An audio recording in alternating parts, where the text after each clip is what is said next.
Hello and welcome to God in Film, the podcast where a Christian and an atheist dive into the best that cinema has to offer and see if we can find any parallels with the gospel or any other Bible stories.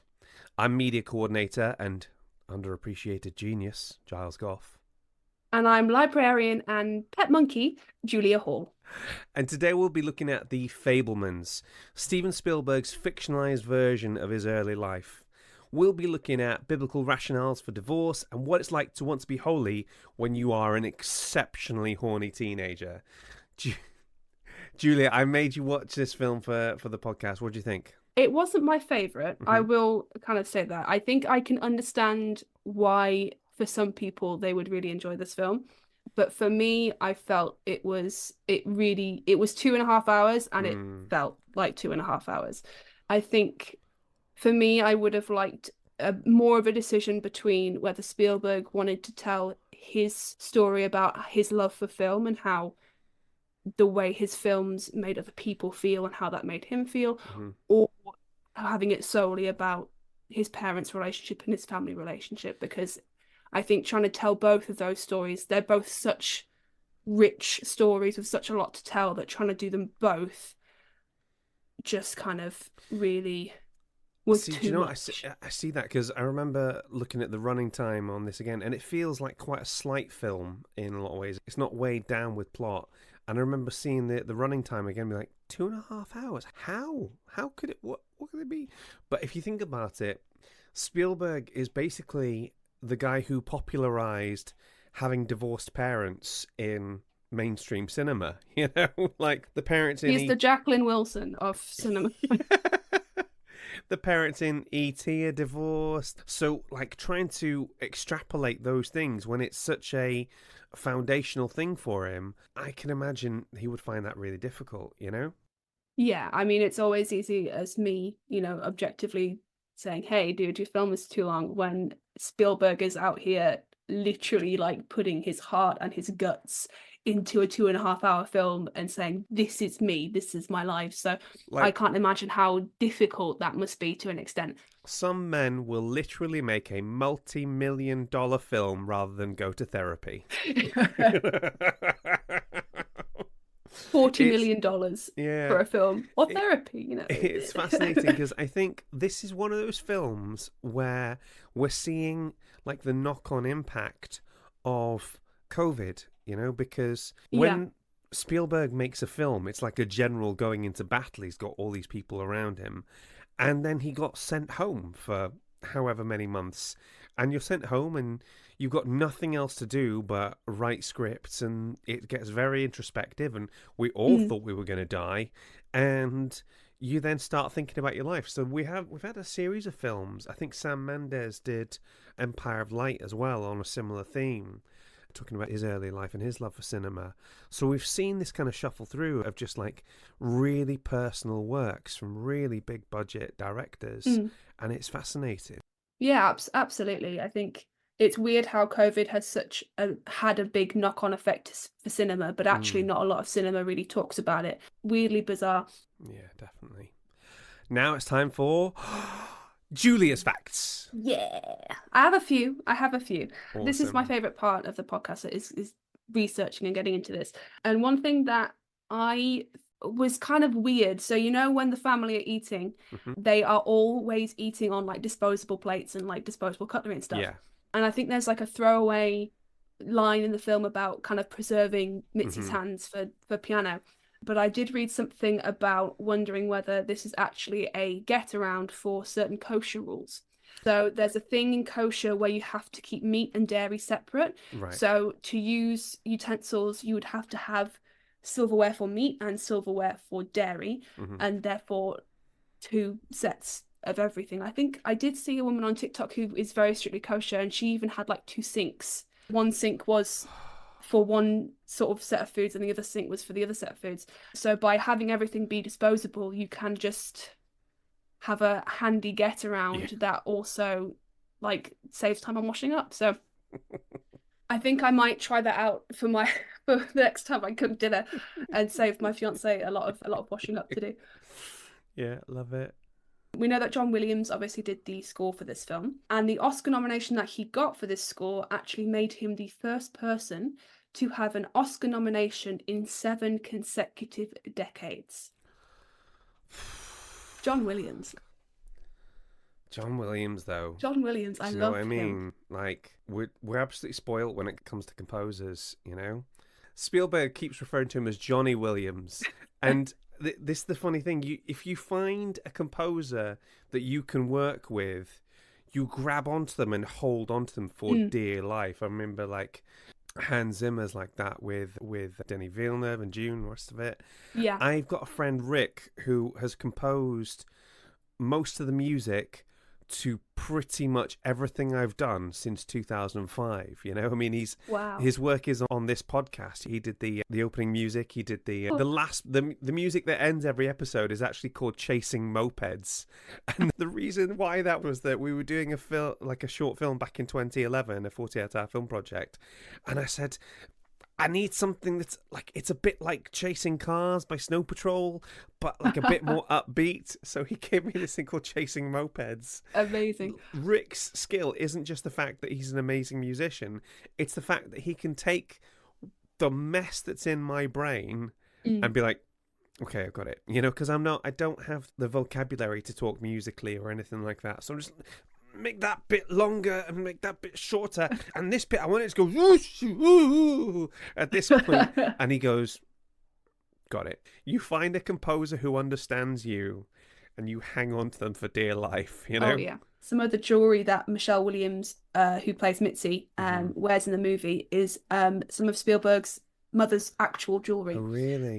Including I can't remember which scene, but I think there's a charm bracelet that she wears that has pictures of all the kids in it. But that one is a Spielberg original, which is really cool. Obviously, David Lynch has a pretty show-stealing cameo in this film. And his only requirement for what I imagine he got paid, or maybe he didn't, but his only requirement apparently was a big bag of Cheetos. He's obsessed with Cheetos. Quote, because once you start, you need to have a lot before you can slow down and actually stop. And that spoke to my soul. That a man such as David Lynch can have snackcidents the same way that I have snackcidents and demolish almost an entire kind of Pringles in about 10 minutes. This reminds me of like Brad Pitt had a cameo in Deadpool 2. He did it for free, and the only request was that Ryan personally brought him a coffee. You know, that was wow. That scene with, I think it's John Ford at like towards the end of the movie, where he talks about the horizon, like if it's up, it's interesting. If it's down, if it's interesting. If it's in the middle, it's not interesting. That's so weird. It had to have happened. Yes, I think Seth Rogen mentioned that often he would ask, like, did this actually happen? And Spielberg would usually go, yeah. Yeah. Yeah, so much of it is just you couldn't make it up. And the last shot is one of my favourite shots because he's walking off. Yeah. He's happy, and then there's a horizon in the middle of the shot, and then the camera just jerkily gets pulled up so that the horizon is. I did love that little fourth wall break. That did make me smile. So like shonkily done. Yeah, it's like someone's going, "Oh crap!" You know, one of my favourite scenes in the film. I've got a lot of favourite scenes in it because it's a weird one. I almost like it in spite of myself. And there's the scene where he's been accosted by the bully who's given him such a hard time, and he's made him look like an absolute hero, like an absolute prince among men, and the bully's really mad at him for it. And it's fascinating because psychologically you're trying to work out what's going on in his head, and I think it's the idea that he's been made to look like an absolute god on this film, and he knows that he can't live up to it in real life. That actually happened. Maybe not quite like that, but the way Spielberg recounts it, that this kid basically confronted him and went, "Why did you do that?" and then ran off crying. Oh yeah, it had to be real. Yeah. That is so freaking bizarre. But it speaks to something, and as a filmmaker, I love making a montage. Anything where I don't have to worry about the sound and I don't have to worry about continuity, and I can just make a piece of like film just kind of sing based on the juxtaposition of the shots. Like, did they still have a rostrum montage when you were in? So my first through third year, I think we definitely had a montage. Since COVID, the montage kind of stopped being. But I did tell Corinne Rostra about montages. So hopefully the montage will be resurrected from the ashes. So the first ever montage was rostrum montage was done in 2004, and it was done by me. I did the first three, and the way you can make people feel 10 feet tall by the way you show them, or the way if somebody's crossed, you can make them look like a dumbass, you know, and you see him do both things. And the interesting thing is that what Sammy does is he makes him look good, not because he's trying to get in his good books or he's trying to make him feel guilty. That was literally the best story you could tell in that scene, and he went for it. He went where the story took him, and I love that, and I could really relate to that. And my favorite bit about it was when he says, "It's okay, Logan, I'm not going to tell anyone. I'm certainly not going to make a film about it," you know. It's practically a wink to the camera at that point, you know? Yeah, there were some really like artfully done little fourth wall breaks there that were really cool. I was reading a Time magazine article. This isn't necessarily related to the Fabelmans, but I read it and it kind of broke my brain a little bit. But from this Time magazine article, so film has been around for about 130 years, give or take. Yeah. Spielberg's career has covered more than a third of that and counting. How wild is that? That's insane. Like, to account for over a third of the entire history of film and moving media. My last little tidbit of fact is obviously Sam in the film uses a lot of cameras, but the 8 and the camera props used in the film were actually functional.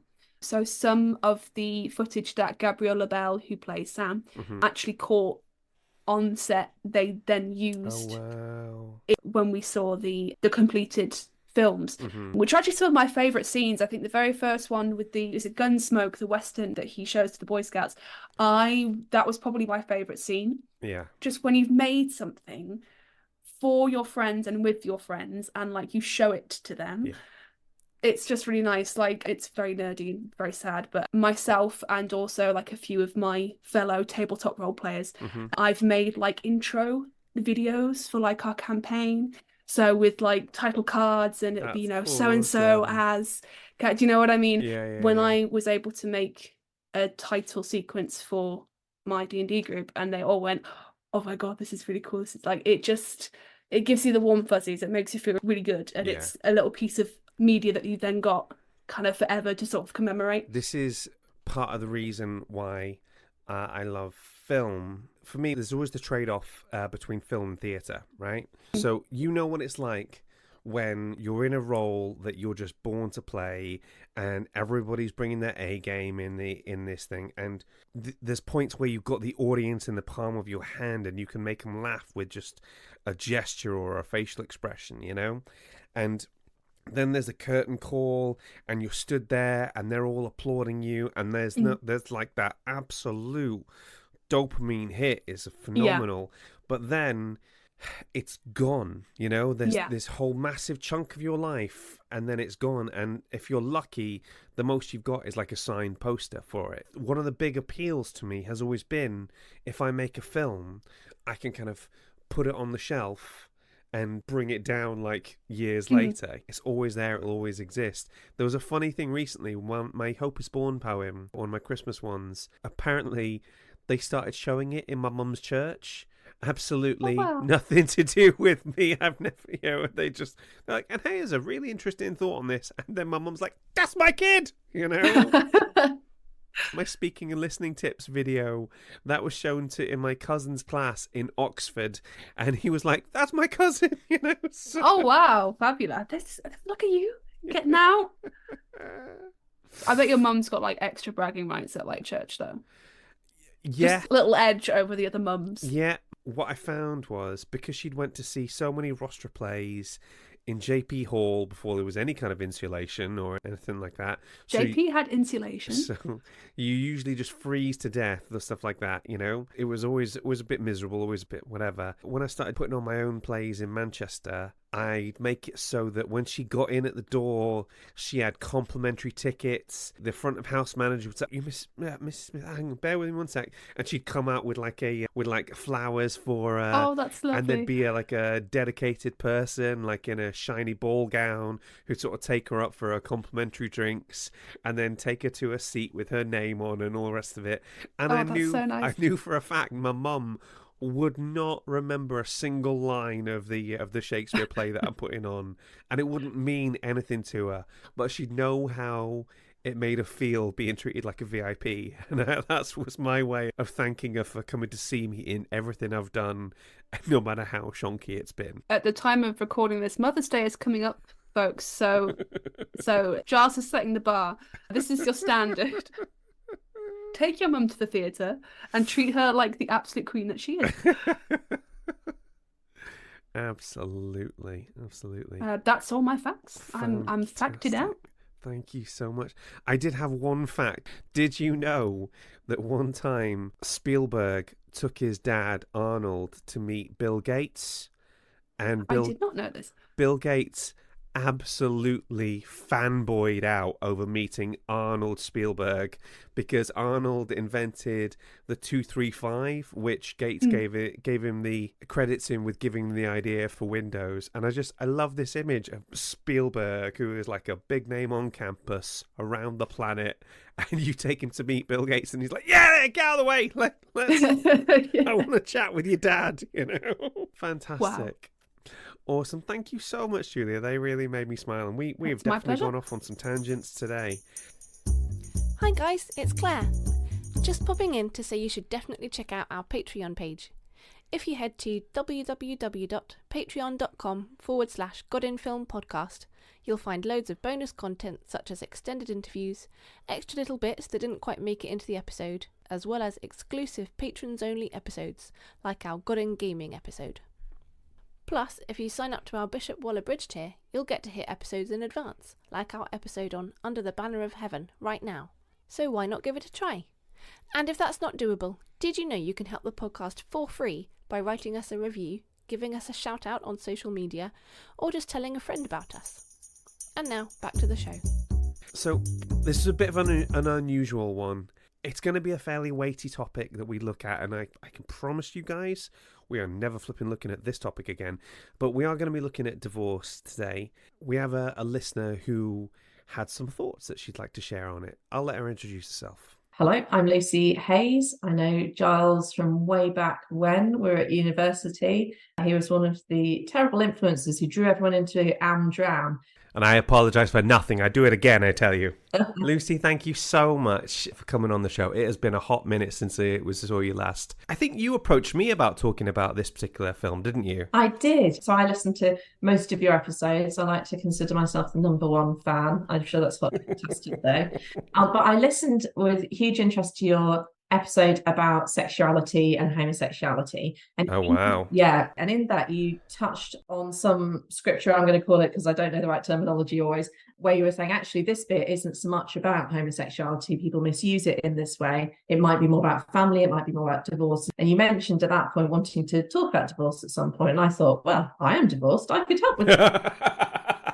That's my thing. I know all about that. Okay, fab. Okay, we'll get to that in a second. First of all, do you want to tell us a little bit about the Fabelmans and why this film linked in with this particular topic for you? So the Fabelmans it's a beautiful film, really about family and about different types of love and about that trope which I kind of really love in films, about the mismatched couple who try and stay together. And there's so much good in there, but they're also missing big bits of each other. There's a lot to like about this film. There's an amazing cast, and I think particularly the child actors kind of blow you away when you step away and sort of think, wow, the subtlety and the nuance that they're bringing to all of that.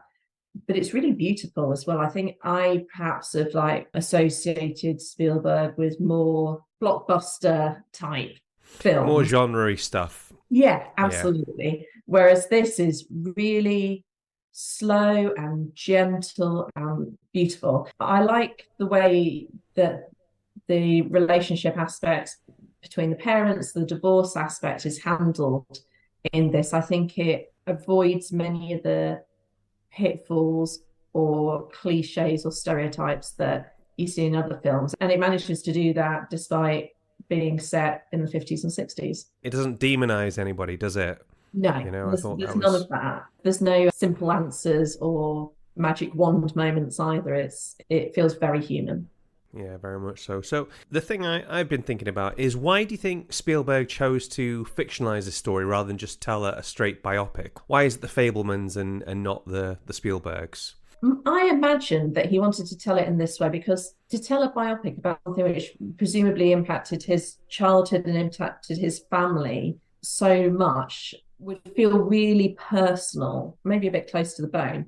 But also perhaps he wanted to tell a more general story of how these things come about and how it isn't just someone did something wrong and then such and such happens, but the kind of how deeply entwined you are as a couple and how you negotiate getting through that. And I think he also does a very delicate and by and large quite good job with the children's perspective of it. I think before I watched the film, I was a little bit worried this was going to be yet another one of these films with an overly wise child who takes these clueless adults through something, and he doesn't do that. You don't want that in a film about adult relationships and breaking and all that sort of thing. So I presume it allowed him to have a bit more artistic distance and to perhaps change some things and maybe change some things to the way he would have liked them to be rather than the way they were. I think there's some truth to that. I think also with any kind of adaptation that you're doing, you're going to have to take some creative liberties. You're going to have to compress this timeline or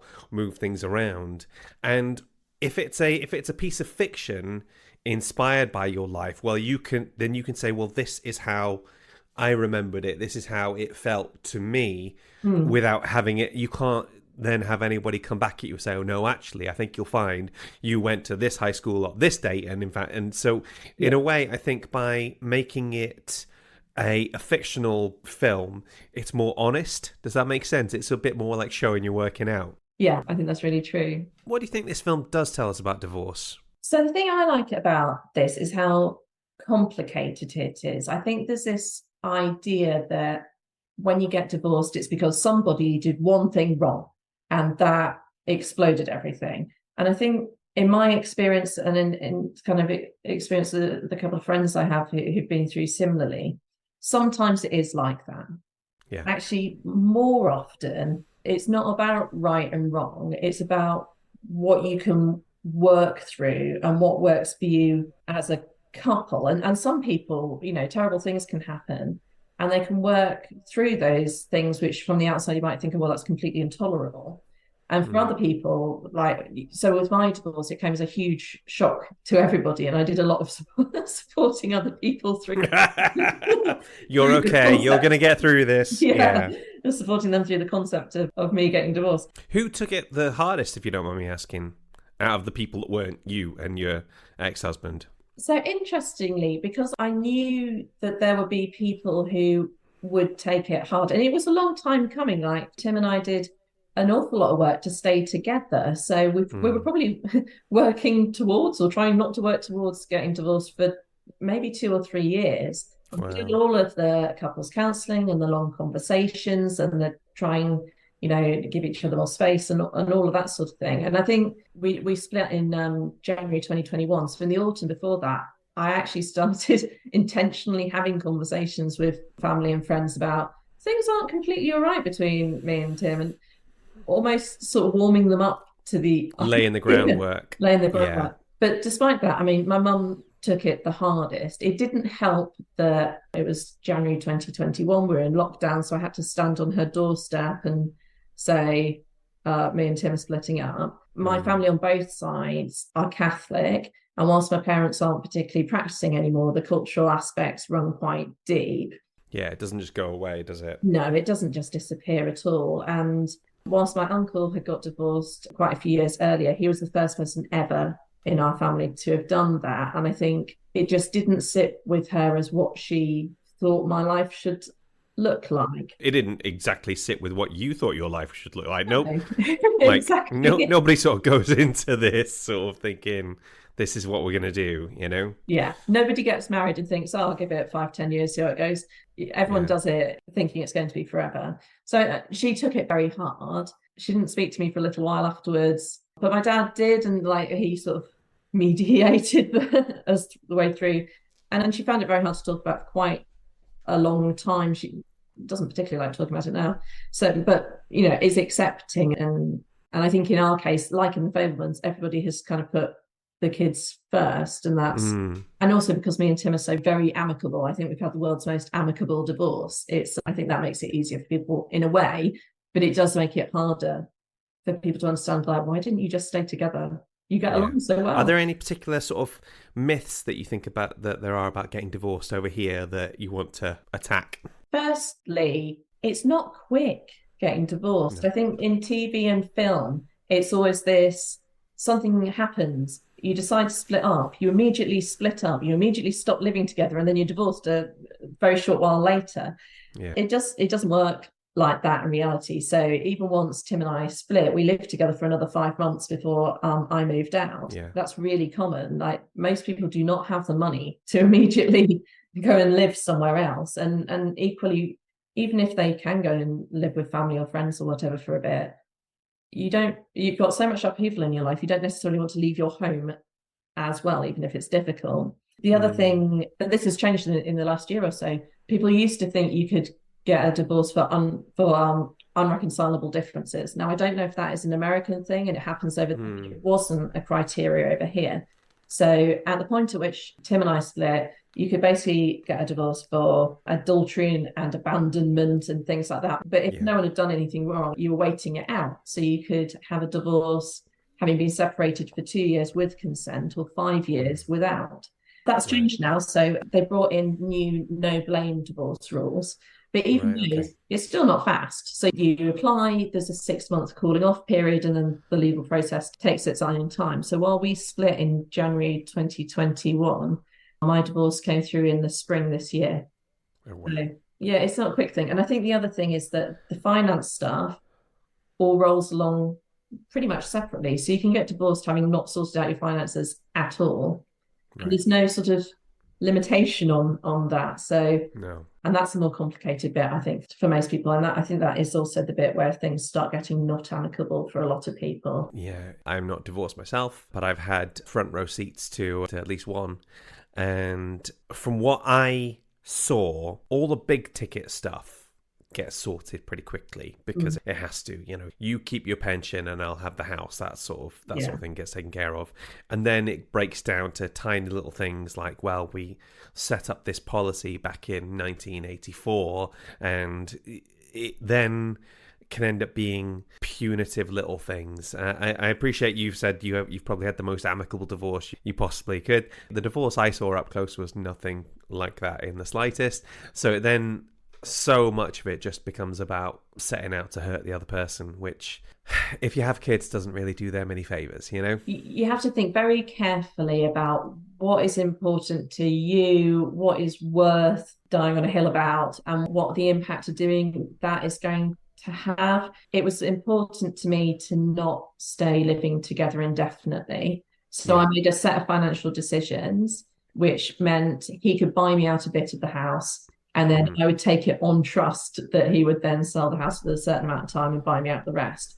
Yeah. No lawyer would advise you to do that. And you do need a very trusting relationship and some safeguards. You know, we were intertwined with each other's family. So I would just go and tell on him to his mum. Yeah. But you can't be amicable on your own. I think that's the thing I've also seen from other people's relationships, that you can try really hard, but if the other person is intent on being punitive or not talking, it gets difficult. Yeah, the phrase that always sticks in my head is, you can only be responsible for 50% of a relationship, you know? Yeah.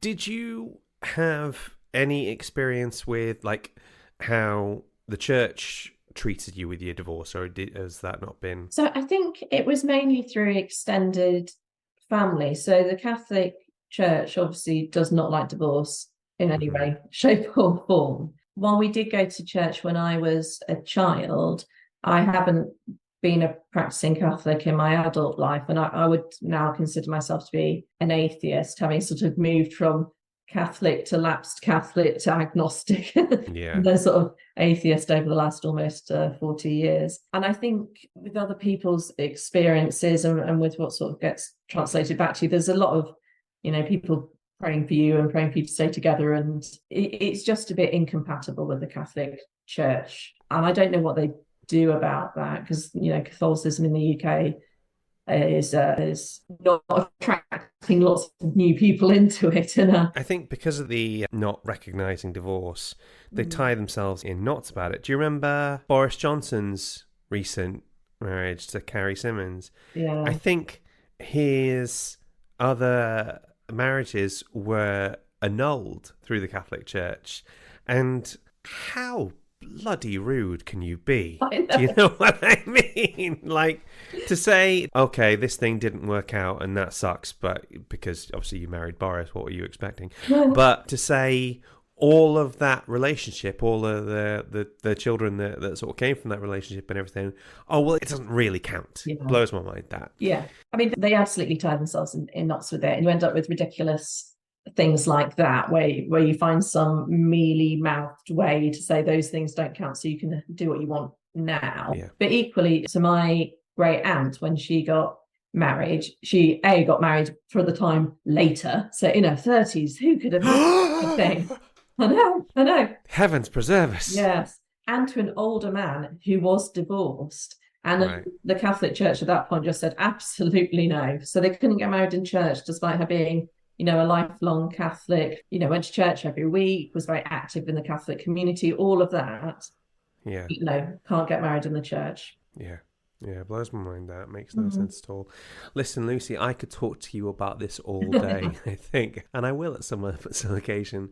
In the meantime, thank you so much for talking to us about this, about a really personal subject today. I can't tell you how much we appreciate it. Oh, you're very welcome. So, Julia, that was Lucy. What did you think?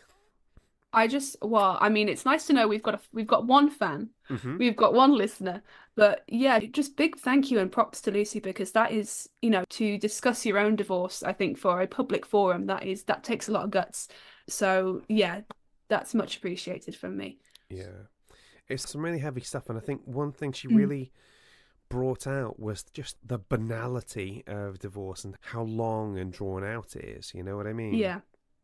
And it's as you said, it's not, click your fingers and it's done. There's, I imagine, a lot of paperwork there that you've got to sift through. Yeah. And I think one of the things it had in common with the Fabelmans was there's no real villains. Do you know what I mean? There's no kind of moustache twirling bad guys in it. There are people who make some bad choices, but that doesn't make them bad people. Do you know what I mean? Yeah. I think for some it could be quite easy to sort of blame Mitzi and kind of go, oh well, she was in love with Benny and this, that and the other, but actually there's so much more to it than that, and I'm kind of glad that they didn't kind of pin it on the slightly eccentric and also struggling with their mental health woman as the villain of the piece, it was refreshing to see how mental health kind of touched on and depicted, not as this weird thing that kind of made her irrational and do all these, irrational things, if that makes sense. It was very sensitively and very well done, I think. I think like you're seeing somebody who was kind of trapped in a particular situation and who just didn't know how to get themselves out, and anything they were doing was starting to make it worse, So I think Mitzi is very much, I don't think a marriage to anybody would have been good for her in the end, because I think she's somebody who constantly needs to adapt and change and move around in order to kind of be who she is. And I think she struggles when you kind of put names and roots and boxes and labels on things, is when she starts to feel kind of trapped and not herself anymore. She's a very interesting character. Definitely. I love the fact that Michelle Williams, one of her first sort of jobs, one of her first kind of big jobs in the industry was being on Dawson's Creek, and being a Dawson's Creek diehard fan. there is no other kind of Dawson's Creek fan thinking about we're all diehards. I love the fact that she's gone from being the love interest of Dawson, who is like a Spielberg nut, to graduating to playing Spielberg's mother, basically. Yeah, it's a very kind of full circle sort of story, really, isn't it? Interesting trajectory, you know. Now it's time for finding their faith in the film. So we are going to talk about some sort of hefty topics on this one, so sort of strap in. But grab a cuppa. First, get a cuppa, get yourself comfy. But first of all, we are going to talk about horny teens and spirituality. Yes. Because one of the things that got me was the depiction of Sammy's relationship with his first girlfriend, Monica, who was played by Chloe Monet East. I hope I'm pronouncing that right. And that bit where Monica's like a devout evangelical Christian. Do you remember you go into the bedroom? Yeah. I don't know if you get this, but sometimes I get such intense, like, secondhand embarrassment sometimes. So when she's there, praying for Jesus to, to enter Sam and all of that, it was just wild to me. Yeah. So do you remember how in the June episode we talked about how when politics and religion travel in the same car, they don't see the cliff they're going over? That sort of thing. So when religion and desperately wanting to get off with somebody travel in the same car, you absolutely have no idea what you're flipping doing, So there's the memorable scene where we get to her bedroom and she gets for Sammy to pray for Jesus to come into her heart as a precursor to them making out, which is delightfully awkward. And I think, to be honest with you, it may be all too familiar to those of us who found faith in our teens and were frequently torn between the desire to follow Jesus and the desire to get off with another hormonal teenage time bomb, So, if we have any teenage fans, any teenage listeners, how can I put it? You can't convert someone and get off with them at the same time. It just doesn't work, Yeah. Also, maybe don't try and convert somebody without their consent. Oh, Sammy is consenting like nobody's business. Do you know what I mean? When I was watching it, for me, it felt very I'm not trying to erase his Jewishness, which I think for me, kind of watching on behalf of Sammy, I was quite that's not okay. But then I think, he's also I get making out of it, so sure, There's a pretty girl in the equation, Julia. You've never had to be a teenage boy. It's so loud in your brain. Do you know what I mean? You want to get off with somebody so badly. I can definitely sympathise with him on that subject. Okay. Strap in, guys. We're going to look at divorce in the Bible, and this is the first and last time we ever look at this nonsense again, okay? So, this is a really tricky subject, and first of all, I'd say please don't mistake what I'm saying here as any kind of spiritual guidance. A podcast cannot be your pastor. And there's a quote from a guy called Tim Keller, and you won't have heard of Tim Keller. In the evangelical Christian kind of world, he was a big name on campus. Do you know what I mean? He was such a G. And he has this line about, if your God never disagrees with you, you might just be worshipping an idealized version of yourself. And that's interesting. And I think this was a particular key thing for me because I felt like my views on divorce were somewhat different to what's present in the Gospels. And this was my attempt to kind of unpack that and just try and pick away at something. It's a bit like, this is what I believe. Why do I believe that? Do you know what I mean? Yeah. So before we go any further, I think it's we need to work out why marriage is so important in Christianity. And essentially, the idea is that a marriage is like a symbol for Christ's relationship with the church. So going even further back, marriage is a metaphor that gets used to describe God's relationship with Israel. And then it's obviously got those values and principles in it that are like loyalty, fidelity, and crucially love. And I think we could agree that those are still principles that we see in modern marriages, or I certainly hope so, On a personal level for me, my striving to have a good marriage is something I do, like, not just to honour Claire, but also to honour God. Yeah. Long before you met me, I was a celibate Christian for a long time, right? And it was the easiest way to sort of point to something and be like, yes, my faith means something to me because I'm willing to give up this massive thing in order to follow it. And I was worried sometimes when I got married and when you didn't have that delineation anymore, how are people going to be able to look at me and be like, oh, well, Giles is obviously a Christian. And my thing for this is just, my plan so far is I'm just going to go hard on the marriage thing. I'm going to be like the best husband and best dad I can be. And that's the plan. And they can tell me whether I succeeded or failed on that one later on. But that's what I'm aiming for. Do you know what I mean? You know? Yeah, absolutely. So let's get to this. What did Jesus say and why is it a problem for Giles? So there's this one section, Matthew 19, verse 1 to 9. I'll read out to you. When Jesus had finished saying these things, he left Galilee and went into the region of Judea to the other side of Jordan. Large crowds followed him and he healed them there. Some Pharisees came to him to test him. Now, do you remember what I said about Pharisees? They are like the... We don't like them. We don't sit with them at lunch. If I remember rightly, they're always like, "Oh, well, Jesus, if you're really the Son of God, like, do this." Actually, oh, Jesus. I think you'll find, you know, but I'm we just don't sit asking with them. a genuine question. They are those kind of guys, you know, like the Pharisees are the internet comment section in Big Silly Hats, you know. Oh Lord. So, some Pharisees came to test him. They asked, "Is it lawful for a man to divorce his wife for any and every reason?" And then Jesus goes, "Haven't you read," he replied, "that at the beginning the Creator made them male and female and said, for this reason a man will leave his father and mother and be united to his wife, and the two will become one flesh. So they are no longer two, but one flesh. Therefore, what God has joined together, let no one separate." Why then, they asked, did Moses command that a man give his wife a certificate of divorce and send her away? Jesus replied, "Moses permitted you to divorce your wives because your hearts were hard. But it was not this way from the beginning. I tell you that anyone who divorces his wife except for sexual immorality and marries another woman commits adultery." Oh, okay. So that is a big deal for me and for a lot of other people because it only permits one possible exception for divorce, you know?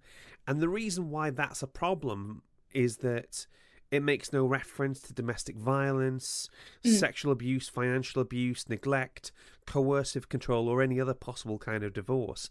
And for me, the image I always had in my mind was that if a wife came at me with a weapon, that would be a much more reasonable excuse for getting divorced than infidelity. Yeah, absolutely. If Claire comes at me with an iron, that's a much better excuse for getting divorced rather than I get off with Henry Cavill at the toilets at BAFTA, you know? Oh, you lucky thing, you. Because, you know, like, it's Henry Cavill. If it wasn't going to be him... I mean, if Dan came home and was like, "Oh, okay, I've got something to tell you. I made out with Henry Cavill," I'd be like, "I forgive you." Like, who am I to judge that? Yeah. Who am I to, stop what could be a beautiful union? I'm just glad you got that out of your system, darling. Yeah. You know? At least you were honest with me. You could have kept that a secret. Communication is very important. So now we have this problem because suddenly myself and anyone who agrees with me on this idea about abuse being a more important reason than adultery, now I'm in this situation where I'm more open and merciful than Jesus. And I know that this is absolutely not the case. Don't get me wrong, Giles, great bunch of lads, not as great as the Son of God. Something's not right there. So with that in mind, it's clear to me that this scripture can't just be read on a superficial level. So let's try and dig into this some more and see if we can unearth a bit of context. And I knew you'd like this bit because we are going to be talking about context in the sort of Roman world from 50 BC to 30 AD. That's my jam. I know, right? The Roman Empire is my Roman Empire. I know. Late Roman Republic. Hello. Yes. Early Roman Empire. Yeah, okay. I'm down with this. Okay.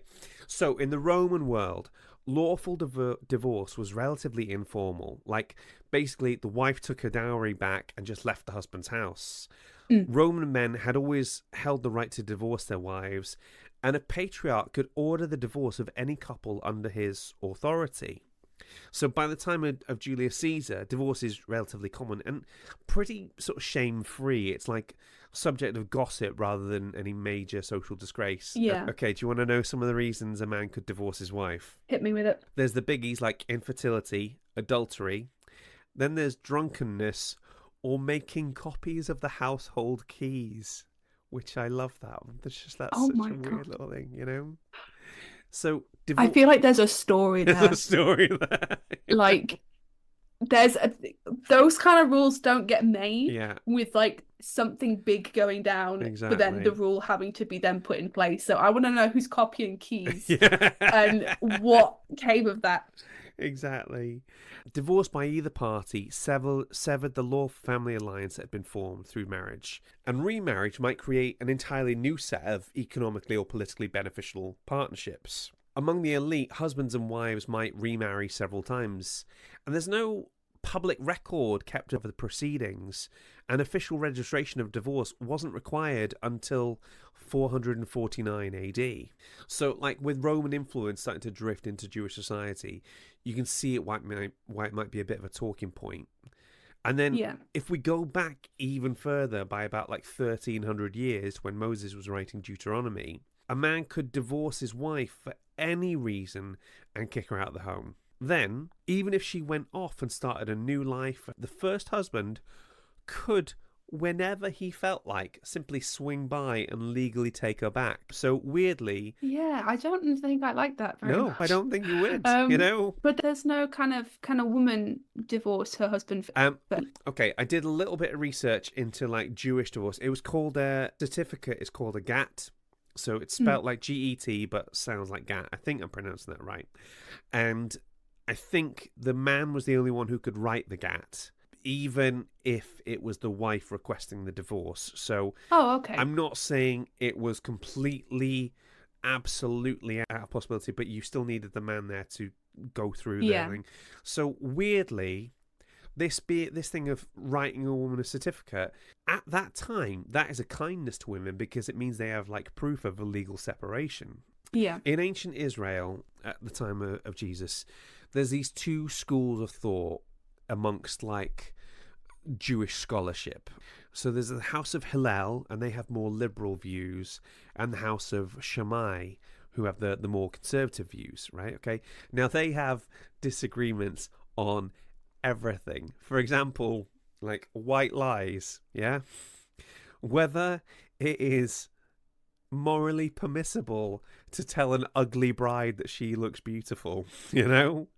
The House of Shammai said it was wrong to lie, but Hillel said that all brides are beautiful on their wedding day, you know? So like, you could... I get the impression with these guys, like, whichever one said one thing, the other one would say the opposite, just out of pure spite. Do you know what I mean? You know? And when it came to what we're talking about here, Shammai held that any man may only divorce his wife for a serious transgression, but Hillel allowed divorce for even trivial offences, so like burning a meal, you know? Wow. Yeah. Oh, man. So that's bad news for me.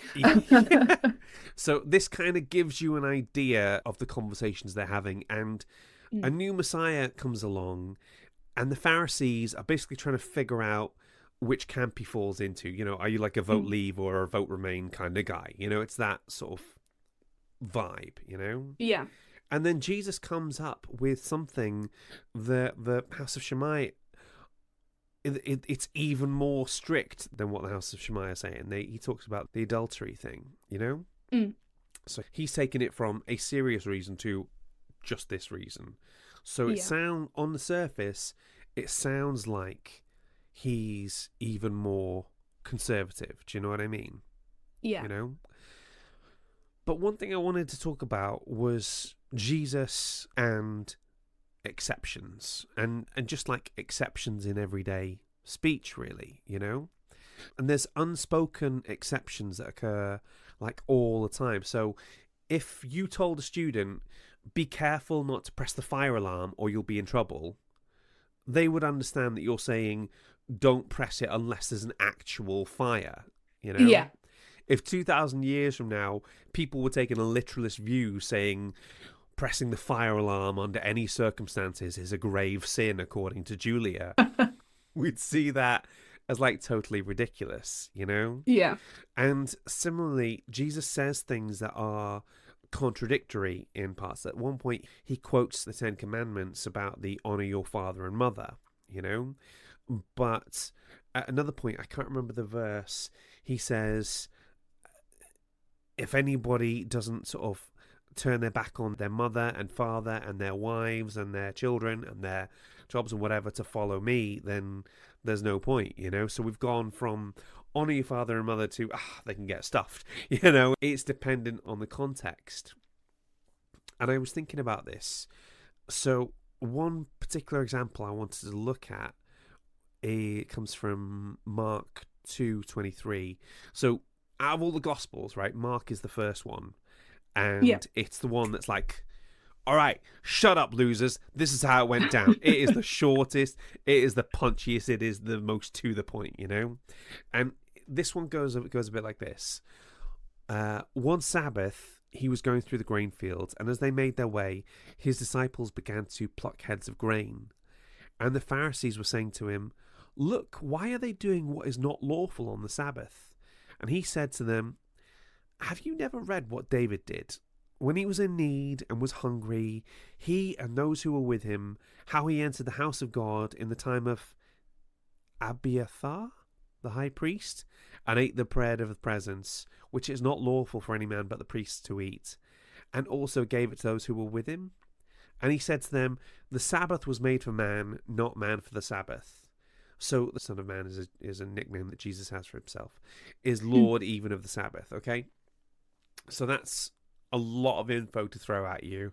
So let me see if I can break that down a bit, So Jesus is talking about his ancestor, David, who is literally on the run from the king at this time. The king... Is this the same David and Goliath, David? Yeah, okay. Yes, okay. So how can I put it? David starts off as a really pure, spiritual, good guy, and then over time, power and riches and luxury kind of corrupt him until the point where he is dodgy AF. He's like, so at the time that we're talking about David, at this point in his life, he's still quite a young man. He's still a good guy. And David's, how can I put it? He's a funny one. Like I say, he makes some incredibly sketchy choices, but he does repent afterwards, and he is kind of reconciled with God towards the end of his life. But we're looking at the younger, much less complicated David at this point, right? He's on the run from the king. If the king catches him, he will kill him. And it is purely because the king is jealous. David is young and sort of popular and an amazing musician and a skilled fighter, and the king is like, okay.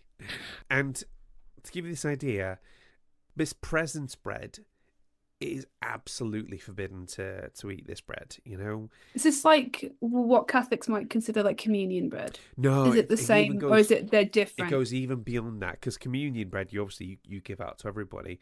So it's along the same lines, I think, of like giving a sacrifice, and you'd make you'd have like 2 piles of bread in like 6 loaves on each pile, right? And they're like offerings? Yeah, basically. And they wouldn't be touched. They'd be there all week, and you wouldn't touch them. The only people who would be able to eat them after the end of the week would be the priest, right? So if you imagine that we've got such a ritualized society at this point, it's really, it's like stealing from God, basically, Yeah.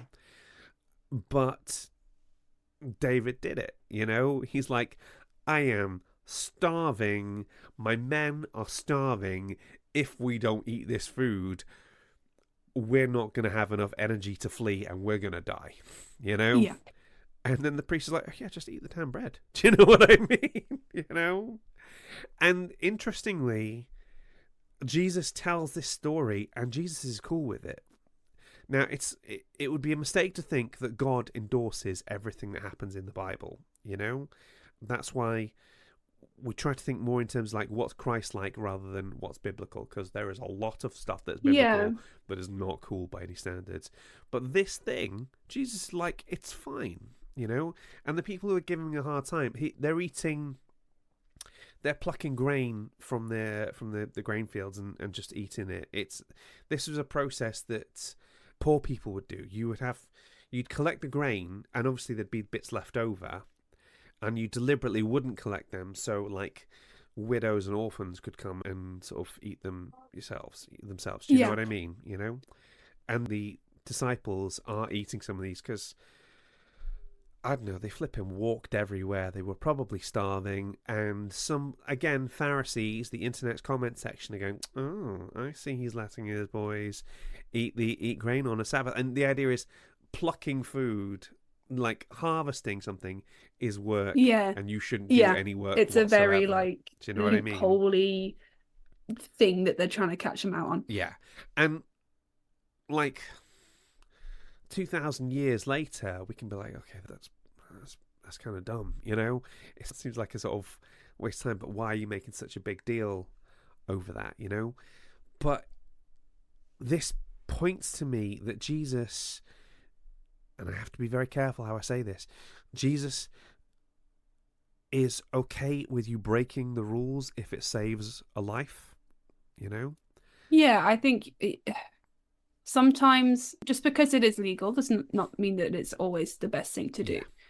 You look at, certain times and places in history where, things like segregation in America was legal. Yeah. It was the law, but it's not right. Yeah. So, it's okay. And I just, doesn't he say stuff about it's okay to break like the laws of the land if like, I'm sure he talk at some point about obeying the laws of the land that you're in or something, or am I horribly misremembering? So I think we talked about this before about like getting, pay your taxes basically, you know?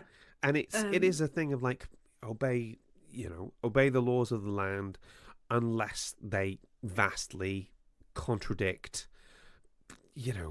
goodness and morality, for want of a better phrase. And this is obviously the contentious issue that we see happening over again, because one person's definition of a law that's immoral and others is very different, Yeah. So working on this basis that Jesus doesn't mind rules being broken if it saves a life, it seems reasonable that if you are in a marriage that poses serious danger to you, Jesus wants you to get out, And for me, that would cover any kind of abuse, again, like physical, sexual, financial neglect, anything like that.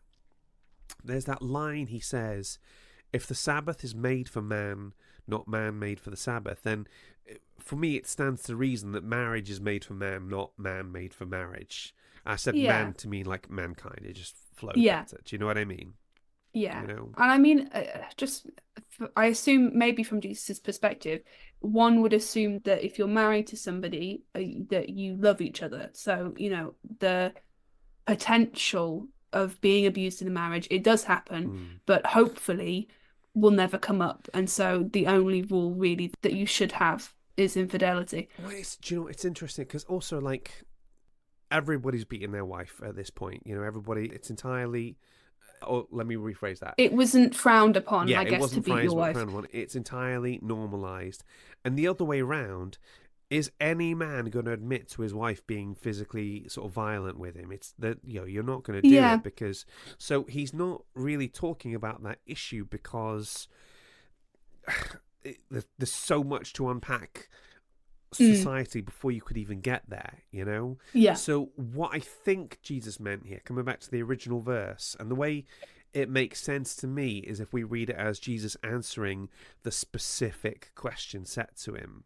So when they're saying, is it lawful for a man to divorce his wife for any and every reason? Like, this could mean, like, she burnt the meal, or she lost her looks, or she was infertile. Basically a stupid reason, Yeah. So I think he's saying that anyone who divorces his wife for a stupid reason and marries somebody else is committing adultery because you are not treating your marriage the way it was intended.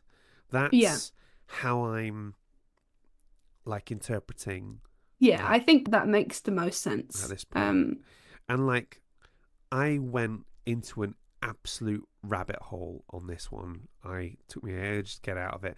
I seem to have a bit of a Goldilocks problem because either the teaching was too broad or it was mind-bendingly technical. So one thing, it can be tricky, I think, when you're faced with, and something that I maybe don't. I guess it's kind of like when somebody you really idolize from like a celebrity perspective says something that could be construed as like problematic, and you're trying to understand why they've said that and if that is problematic or if you can still like listen to their music or watch their movies and not feel bad about it.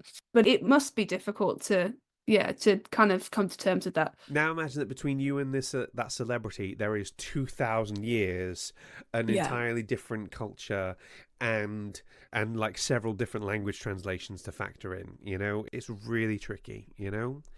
And I mean, if it's not blasphemous to say, I mean, it's entirely possible that although we have written down that's what Jesus said, is it exactly what Jesus said?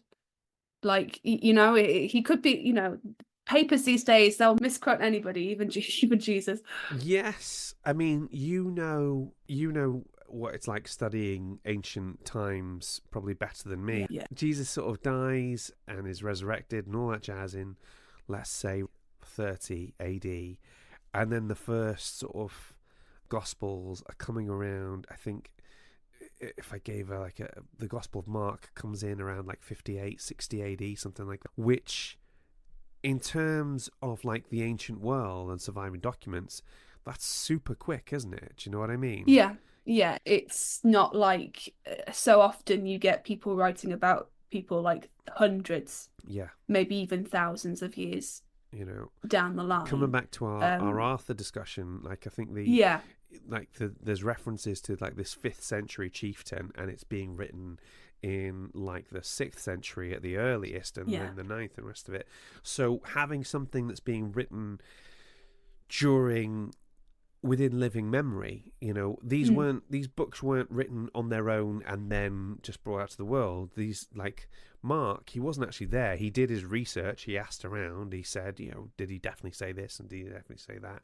And somebody was writing down like Jesus' sayings as much as they could. So I do hear what you're saying, and that is obviously a valid conversation about did he actually say this. I think for me, I'm going to assume that what he said was what he said until somebody proves me otherwise. Do you know what I mean? Yeah, you can kind of end up in a rabbit hole of, oh, well, if it wasn't exactly this, then he didn't really maybe say that, or he did say that. You know, it becomes a pointless exercise, I think. It's fun to entertain briefly as an academic. Yeah.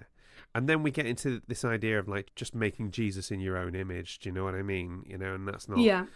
I'm trying my best not to do that, you know?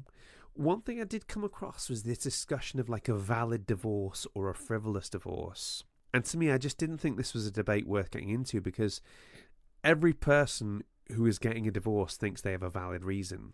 You know, Lucy told us how long and complicated and drawn out and emotionally draining and expensive getting a divorce was.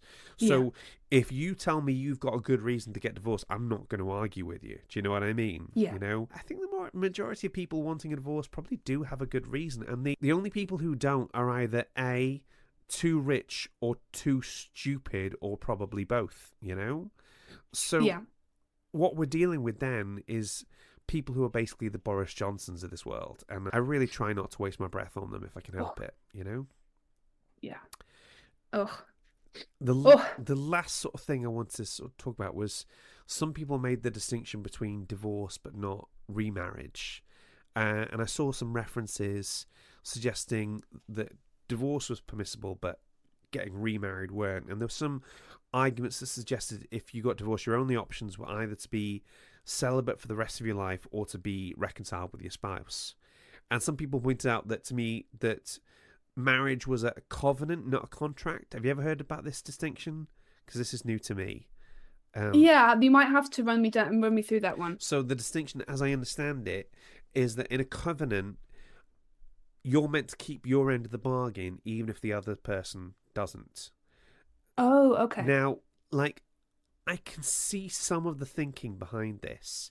For example, if your spouse cheats on you, that's not an excuse for you to then go out and cheat on them just to get back at them. Like, that's childish. It's not honouring you. It's not honouring God. And it's just really nasty tit for tat way of approaching human relationships. Yeah. So I understand it in that context. But then to suggest that if you are divorced from a person, you still have obligations to that person, that just doesn't make any sense to me. Yeah, and especially if you're looking at a divorce because of, abuse or neglect or something else that is unconscionable. Yeah. Why, what you shouldn't be tied to that person by any means. That's like cancelling your mobile phone contract and still having to send them money every month. Do you know what I mean? Yeah, it's if it sounds like paying rent. Yeah, do it. Yeah, if it sounds ridiculous when we apply it to something as frivolous as that, then it sounds ridiculous when we apply it to something as massive as divorce. Do you know what I mean? And like, straight up, there was less evidence about remarriage being okay. You had to look for it. You had to interpret it. For me, it was 1 Corinthians 7 verse 15 that helped me do a lot of the legwork about not being bound to a person, But like, one of the key principles in marriage is that you have to be faithful to one another. And if you're saying that you still have to be faithful to this person when you're divorced, then that's not really divorce. That's just living separately. And the Bible makes it clear that divorce and separation are not the same thing. Now, some people will probably listen to this and think, well, Giles, you're just interpreting scripture to fit your own bias. And to those people, I would say, yes. Yes, I absolutely am. Anybody who has even a little bit of training at an academic level will recognise that every person brings their own biases to any text they read. And on such a contentious issue, that has a potential to affect virtually all of us. Yeah. And I mean, you're using your bias for good. Right? Unlike others who might use this bias for evil. So, you're doing good work. So it would be like, considering that everybody knows someone who got divorced at some point, so it would be impossible not to have some thoughts going into this. So in the interest of transparency, my bias is the belief that God is love, which is stated in 1 John 4 verse 8, I believe. And therefore, I don't believe for 1 second that a God would condemn a guiltless person to a lifetime alone because of the actions of another. That doesn't make any sense to me. One of the things that always stuck in my head is like, no matter what you do, you're only ever responsible for 50% of a relationship. Yeah. So you could be the best, most wonderful, sweetest, kindest, caring person, and if you're married to a narcissist, then you can't. Yeah, you absolutely can't. No. So I'm also sure there are people probably listening to this getting frustrated and hearing like the massive loopholes in my arguments, and they are there. But honestly, if I did try and go into that like granular level of detail, this podcast would be 3 hours long, and I'm the poor soul that has to edit this show. So if you want to hear my sources and the things I looked into, I'll put them in the episode description. There was one, www.gotquestions.org was good. BibleThinker.org had some brilliant videos that went into this in like completely unbiased, granular detail. And also lifesavingdivorce.com introduced me to the concept of like divorce ministry, which I thought was brilliant because it's not something people talk about. And it's a shame because I was talking to my line manager today about this because he talked about it in church, and he was talking about how he got divorced. And I brought up the line how usually the argument against it is, I think it's in Malachi, where it says God hates divorce. And my boss was like, yeah, do you know who else hates divorce? Divorced people. It flipping sucks. Nobody wants to do it. God hates divorce. He doesn't hate divorcees. It's like, yes, it's like you and I that's saying, an important distinction. Yeah, it's like you and I saying, I hate amputation. Do you know what I mean? Yeah. Nobody wants to do this. Nobody wants this to happen. Nobody goes into this with the aim to do this. And I don't really believe anybody is going into this frivolously, you know? Yeah, so have a read of those sources, have a listen to those videos, and you can tell me what conclusions you came to. I think that's an important part of faith, right? To reconcile and understand what those things mean to you. And I mean, I think we've talked about this previously, you know, you might slightly disagree with Jesus on certain things, and Jesus might disagree with you, but that doesn't mean that he loves you any less or that you love him any less, right? Yeah, so the way I always thought about it is like, how can I put it?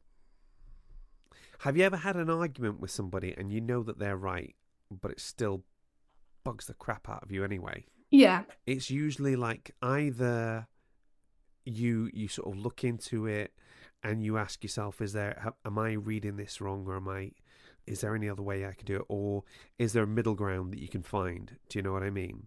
Because I don't want to be worshipping a God who just agrees with me and everything I say. I think if I was doing that, God would hate all the people that I hate. Do you know what I mean? You know? Yeah. And the knowledge that sort of God loves the people is absolutely nuts about some of the worst people in the world, and he still thinks of them as his children. That's the thing that tells me that I haven't completely just rewired God to be whatever I need him to be. Does that make sense? Yeah, I think so. So that ends our Finding the Faith in the Film section. Hey, thankfully. you did it. I can promise you we are never going back to that one ever again. You're getting married at some point. It's funny because my fiance's family are Catholic. Uh-huh. I would say, I mean, his uncle is a deacon, so they're somewhat invested, but they're not super conservative. So, for example, obviously, Dan and myself living together whilst married for some very conservative Catholics would be extremely immoral. And you know, I would be a loose woman, but Dan's family really don't mind.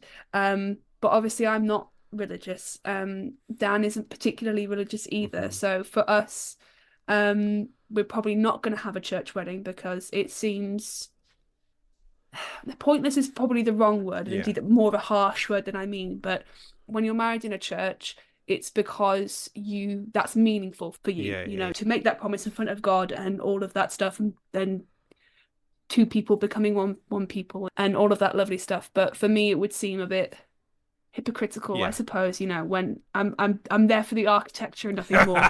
Because I mean, let's face it, there are some gorgeous churches up and down the country.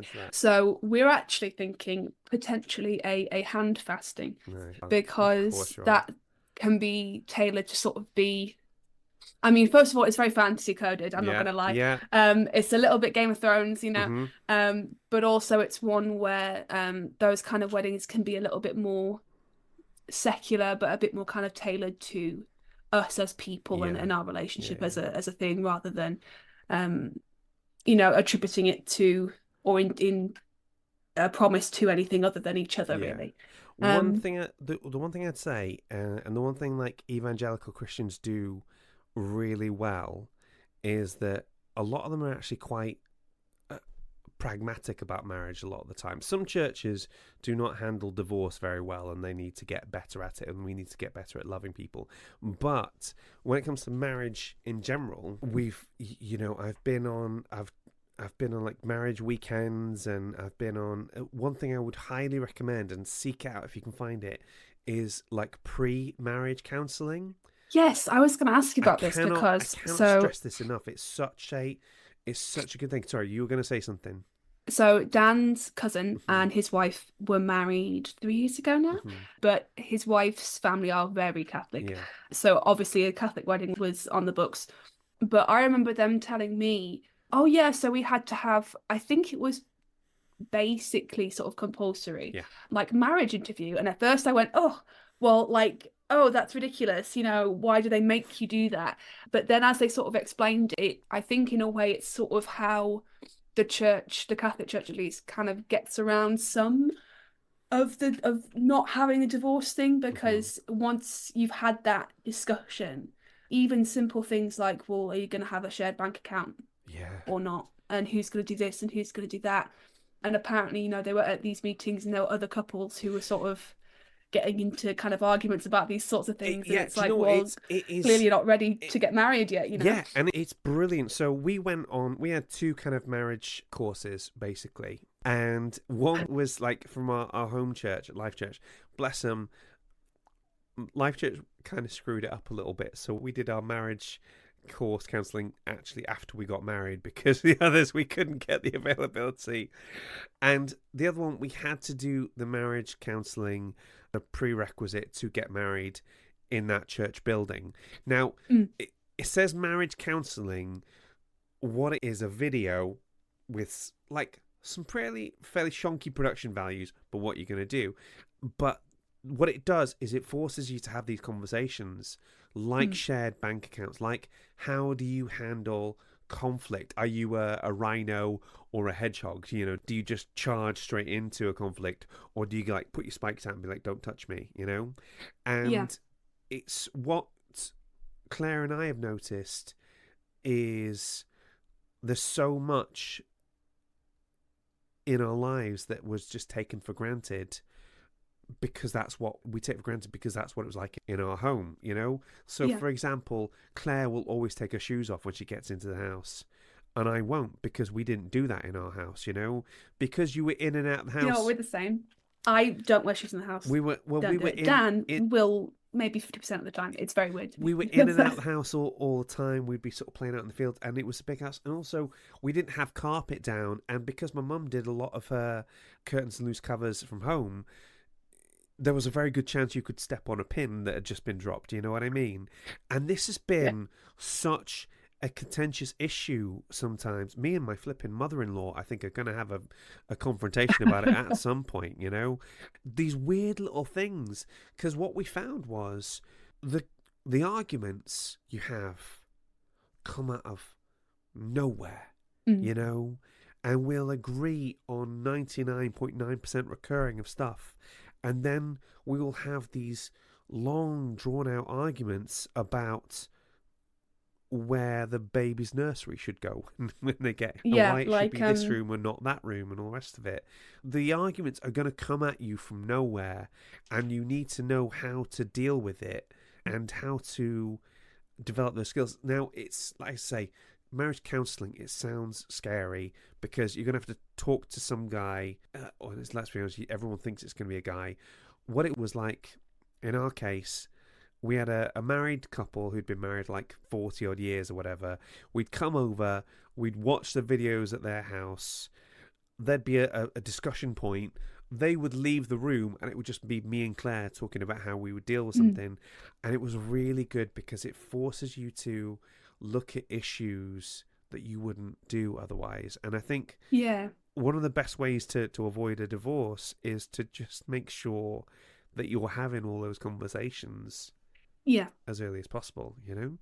Yeah, initially when Dan's cousin and his wife sort of told me about this, at first it was a bit, because I think internally a part of me always kind of wants to go, oh, well, the church, the big capital C church, oh, organised religion, oh, oppressiveness. So when they were like, oh yeah, they made us do marriage counselling, I was like, oh, made you, as if you don't know your own minds, how 1500s, how barbaric. Oh, but actually when they explained it, I think it is a very necessary, especially because obviously my cousin and his wife did not live together, I don't believe, prior to them getting married, or if they might have done, but not as long as perhaps me and Dan have been living together. So even things like, I have plenty of friends who I would not live with. I don't love them any less. I just would never live with them. And sometimes it's things like you don't know what's going to be like an impasse or a contentious issue sometimes until you get there. Like a few days ago, I was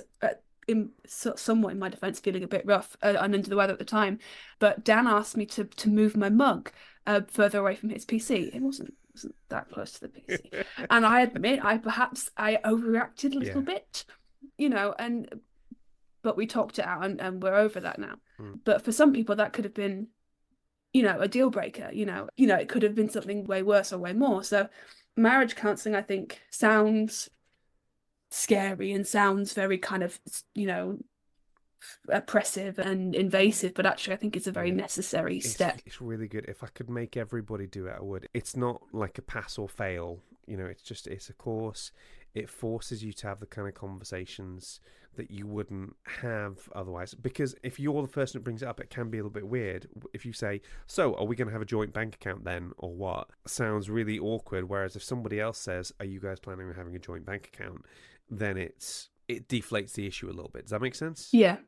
Yeah, absolutely. Yeah, it's kind of not putting the onus on one or the other to broach that subject. Yeah.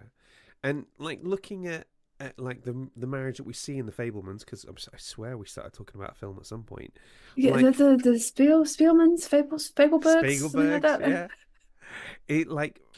It does look like for a lot of the time that they are almost in a throuple. Do you know what I mean? With like Uncle Benny there, and I think the thing that gets to me is, I know with Mitzi we talk about like the mental health, and we talk about like the raising 4 kids in the 1950s and 60s. Yeah. But she couldn't have thought it was good for a marriage to have some dude around who she was falling in love with. Do you know what I mean? Yeah, I think the fact that when they move away from Benny and it kind of plunges her into such a depression, that really should have been, maybe they should have been divorced earlier. Yeah. Because I think then it kind of festered a bit, and 100%. then when you finally rip off the Band-Aid, it just is worse, I think, than if you kind of start to address that.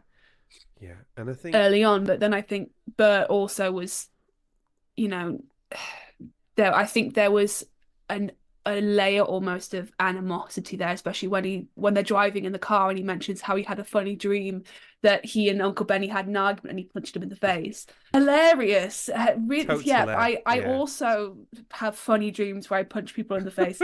I can't believe I'm coming back to it again, but it's that King Arthur problem. Like, what do you do when you're pretty sure that your wife and your best friend are in love with each other? How can I put it?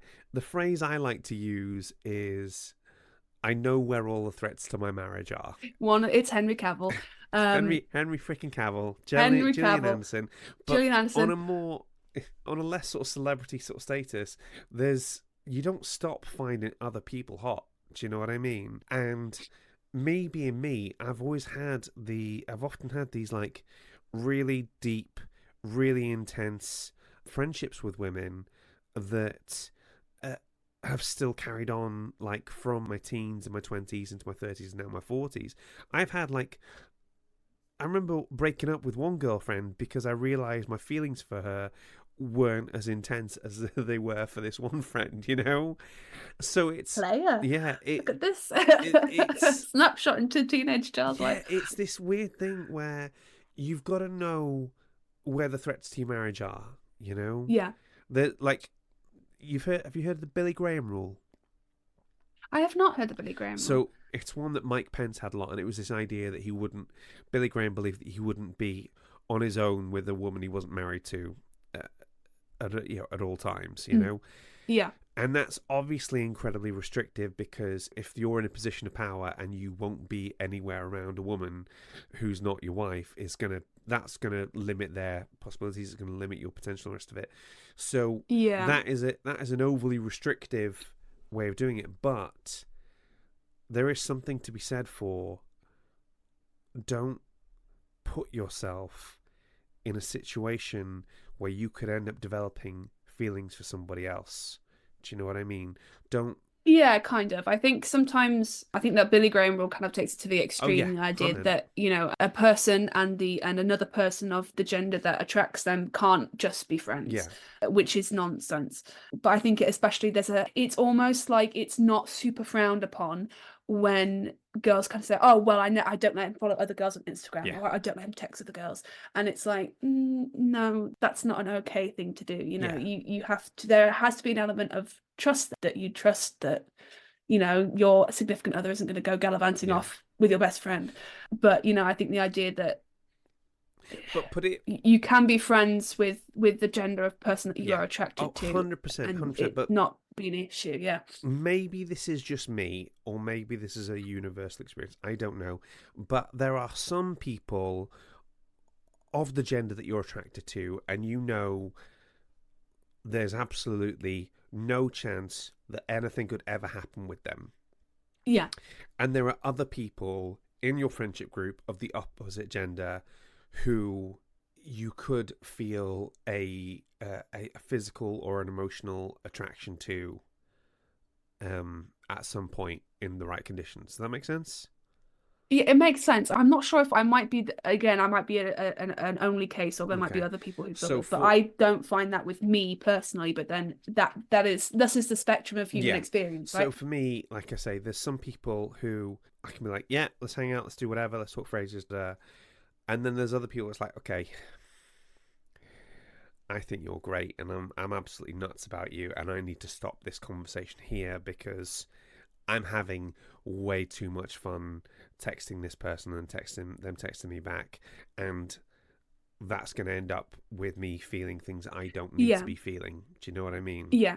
Like, this was one of the things that was quite handy about being a celibate Christian, meant that, like, unrequited love was my wheelhouse. Do you know what I mean? Yeah. I knew exactly what it was, and you could get infatuated with a person, you could be nuts about them, but at some point you would have to sit yourself down and go, okay, dude, where do you picture this going? You know that this is a non-starter, you know? And I think it's, with that kind of thing, you're almost chasing the new dopamine hit of new relationship, you know, because being in a long-term relationship, it's not, you know, how Dan and I conduct ourselves now is not how we were conducting ourselves 7 odd years ago when we first started dating, or when he, you know, was inviting me to group cinema trips that were no group term, and then he paid for my tickets, the rotten cad.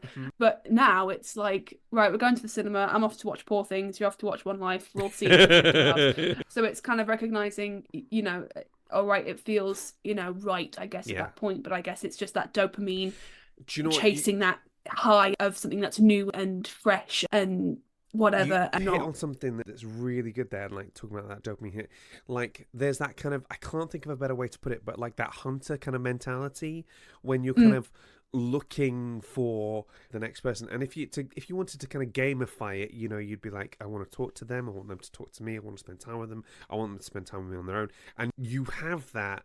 And in my case, I had that for about 20 years before meeting my wife, you know?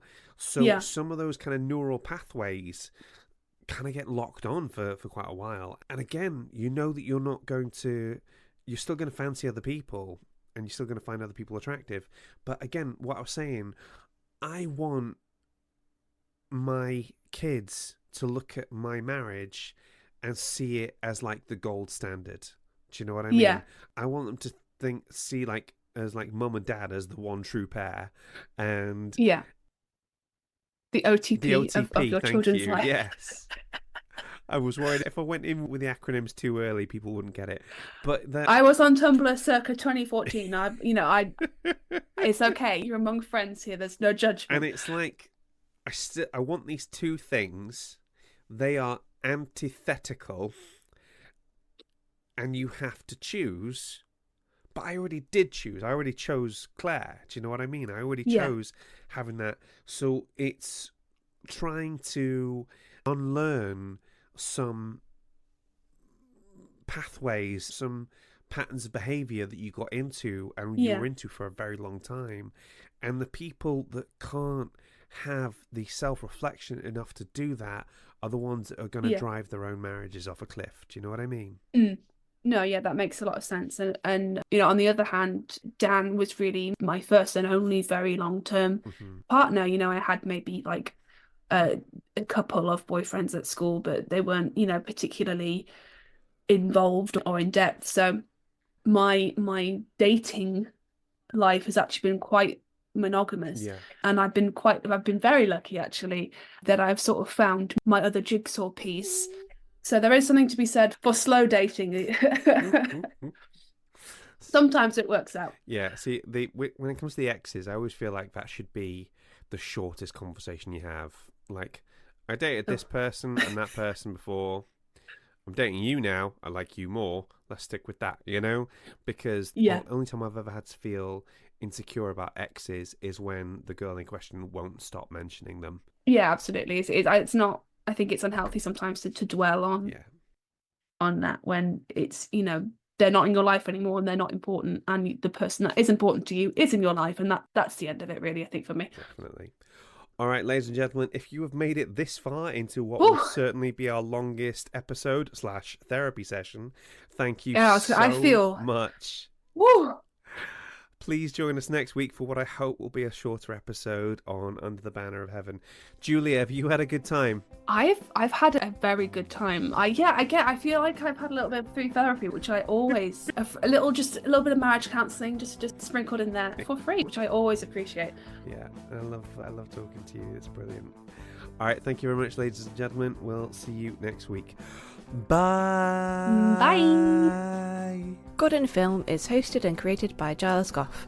That's me. Mixing and editing by Giles. Our logo was designed by Julie Walsh. And our theme tune was composed by Rick Lee. Waffle editing by Natalie Miniker. Please rate and review, unless it's a 1-star. Business. Mainly through directing TV movies at first, until your talent for combining heartfelt narratives with awe-inspiring spectacle finally promotes you to directing features.